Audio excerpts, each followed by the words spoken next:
Hey, we installed the upper cabinets. Now it's time for the base cabinets. We're gonna get it installed today. So I found the studs on this side. I'm gonna find the studs with my stud finder. This works great on Chris. Once I get my marks up there, I'm just gonna hit them with a little blue tape, and you saw how that worked because I can take that laser now and find my studs down below inside my cabinets exactly where I need them with the plumb line. Okay, so something that I look out for when I'm in a space and I'm installing base cabinets is certain things like molding down here, okay? Because my cabinet run is gonna come right to the top of this utility sink, and trying to get that piece of molding in there afterwards would be impossible. They have to do it in small chunks. So that worked out well. The run from this wall, that's the south wall, to the utility sink is 1,350. I made a mark on here. I cut my molding, and I'm gonna bring this toe kick. I left a little space here, okay, so I could have that adjustability. And then this toe kick, because our corner blind is where we're gonna start right here, and go this way with it. I have the adjustability. Now, with proper marking and measuring, I know that that toe kick that Chris is basically sitting on now will still give me a little bit of reveal or underneath the toe kick from the side. So everything will look like it's floating. So this is my preferred way of setting cabinetry and building cabinetry. I do a separate toe kick because leveling it is effortless. The only thing I truly have to level, if I built everything properly in the shop, is the toe kick. Now, I've talked about cabinets that have integral toe kicks, where each cabinet has its own toe kick. That's where you have to go into a space and make sure you find the highs and lows, because you can't cut the floor, so you got to start with the high spot, and that can be super difficult with cabinets like this. This is why I do it, because I'm going to level these, and what I use are these little levelers. They work with a 5mm hex, and I can go like this and move them up and down and level. It's just wicked easy. So the key to leveling for me when I'm using these levels, which I totally trust 100%, is the simple fact that I can dial that bubble in between those two lines. So there's a variety of ways. I check length, okay? I check forward and aft to make sure it's all set and this is all lined up. So now I'm gonna screw these together and then into the studs, just a couple of screws. So what I'm gonna do now is just put these two together, then screw them into the studs.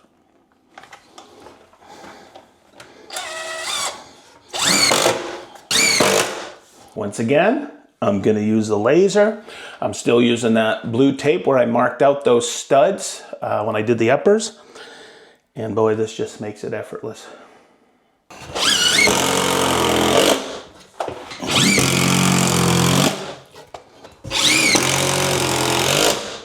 Once you set a sound foundation with your toe kicks that's perfectly level, the rest is pretty easy. We just set the corner cabinet in place on top of the toe kick. And this is the stuff that gets me excited.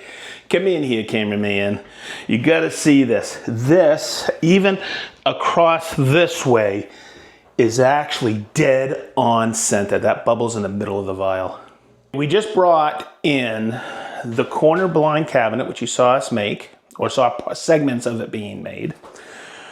We brought in the Franken base. That's another video. I'll have all these included in there. And then the drawer box bank. And this was a very well received video because of this filler strip right here. And as I bring it in, we're going to attach the cabinets first, because critical are the front edges and the height, because you want the countertop to go on perfectly level as well. So without all kinds of shimming. So everything looks great now. It's all level, but I'm gonna step by step put it together. I'll show you how this filler strip attaches to here. So as promised in that former video, I'll show you the reason why I build this open box here for the filler strip, because I'll be reaching in here to drill through, and you want plenty of space for that screw to anchor into. Because the critical spot here is to bring this filler strip exactly where I want it.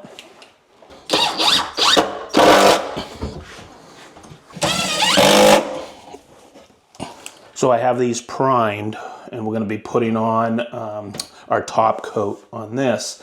So what's nice is those 3 screws I put in there drew it in. So when I put on my top coat of paint, it'll blend in perfect.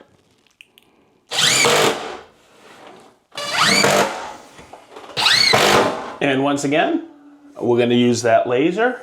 And of course we have our studs, and we're just going to put in a few screws to anchor it to the wall.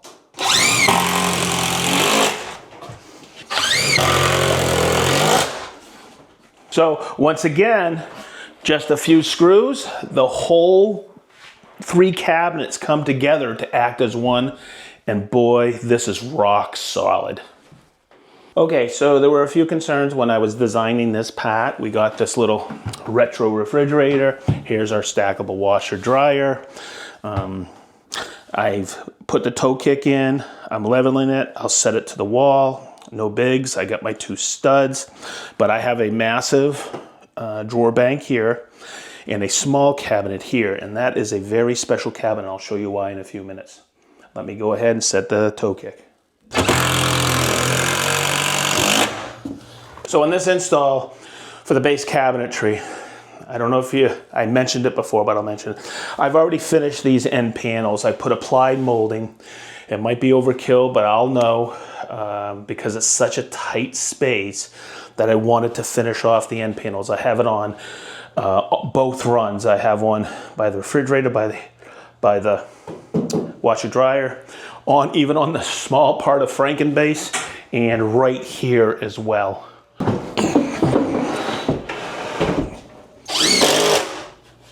So the reason I put this small base cabinet, it's going to be where we keep our recycling, okay?